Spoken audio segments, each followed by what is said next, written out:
the generic products are required to be stable, robust, and bioequivalent to the reference listed drug products or the reference products, you can say. And that's why the development of the generic formulations become very much critical and becomes very much important. Generic formulations are the replica or generic versions of the drugs, reference drug products. These are bioequivalent with the same safety and efficacy. For the generic products, the patents, intellectual property, manufacturing process, composition, stability, bioequivalence are the most critical activities, or you can say are the most critical points to be considered. Out of composition, the API plays the great role.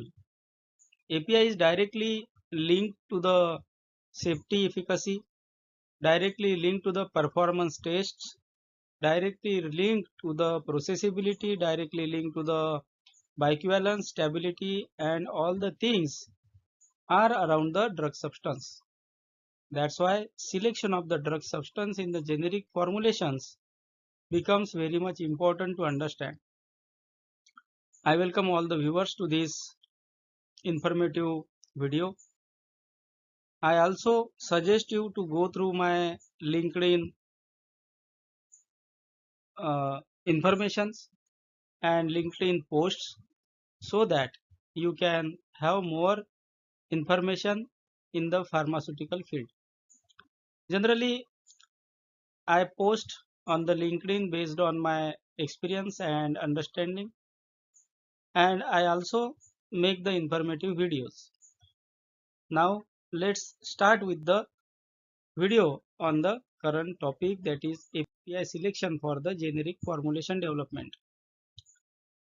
Whenever we do some activity of selection, that time always we need to understand what is the market for the product, what is the risk, what is the costings, and what are the timelines. Based on these things, the decision is required to be made. And when we are going to select the API or drug substance for the generic product development, many things are required to be critically evaluated. One of them is the market and commercial assessment. What is the market potential? What is the global and regional sales?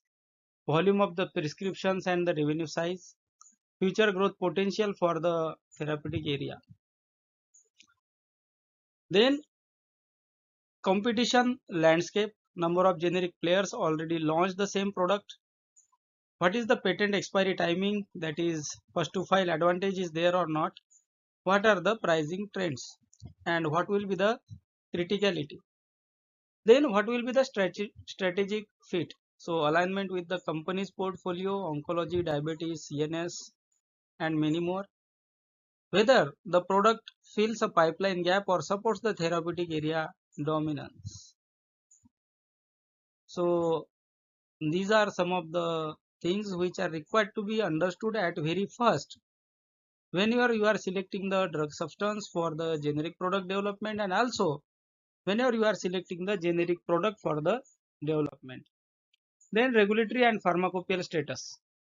As the pharmaceutical product is required to comply with the regulatory requirements, so the market of your generic formulations becomes very important to affect the selection.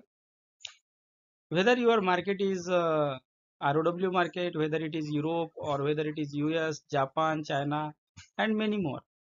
So depending on that, we need to understand the pharmacopoeial requirements, quality requirements. First is the pharmacopoeial monograph.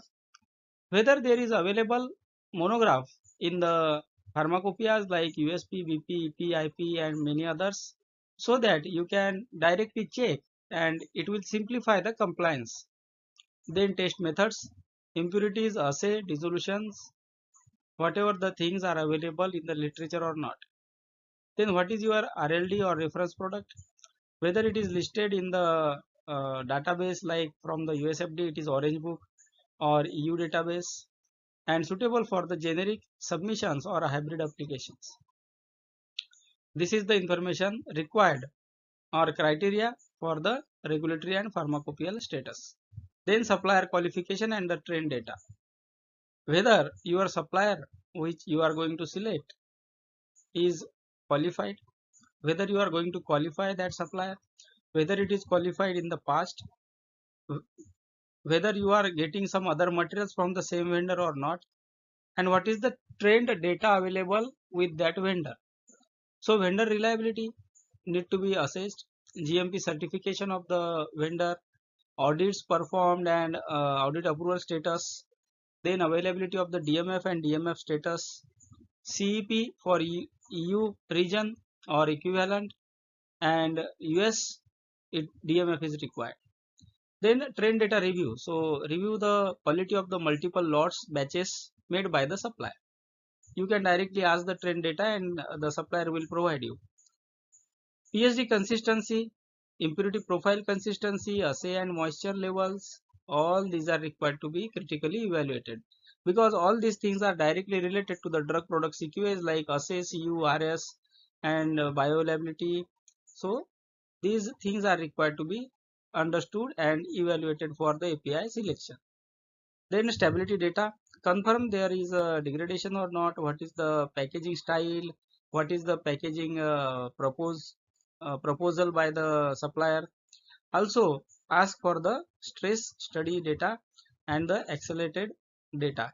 You can also ask them for the methods so that you can have some literature to start your method development for the formulation. You can ask them for the impurity data and impurity samples. Then batch to batch variability need to be confirmed, like variability in the bulk density, tab density and the PSD. Then what is the supply chain stability? So multiple vendor options to de-risk the shortage. This is generally called as alternate vendor development in the pharmaceutical industry. Then long-term supply agreements potential and confidential agreements are required to be made. Technical feasibility. So what is the dose of the API? What is the strength? How many strengths are there, what is the formulation design, what is the API content of the formulation, so that it will become feasible to formulate within the acceptable size and weight. Also it will directly impact onto the requirement for the development, scale up and exhibit batch sizes. BCS classification and solubility directly impacts the bioequivalence and bioequivalence requirements and the strategies. Polymorphic forms, select a stable form or also check whether it is infringing or non-infringing through the XRPD and DSC confirmation. Also ask for the samples and evaluate it in-house so that you can have the understanding. Then excipient compatibility, we need to do these studies in the pre-formulation. Based on that also you can go for the selection of the APIs. Then IP and legal clearance. So patent freedom, exclusivity check, compliance with the monographs are very much important.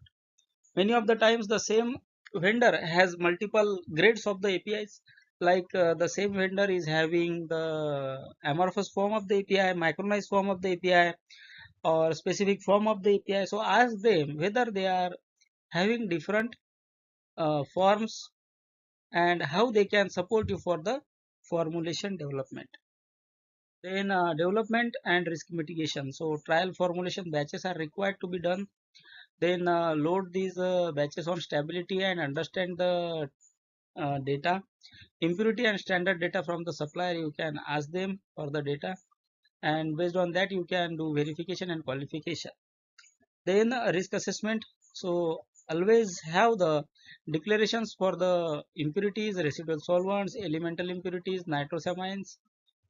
Nowadays nitrosamine is becoming very important. So nitrosamine related information, risk assessment is required to be taken from the vendor, and based on that you can make the decision for the API selection.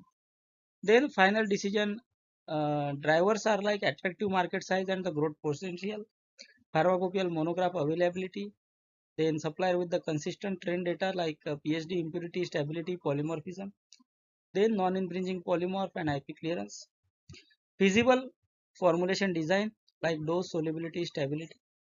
Also, if the vendor is having multiple forms or the same API in multiple uh, particle sizes, so you can ask them what is the reason behind making these many forms, so that if they give you information you can directly relate it to the formulation research.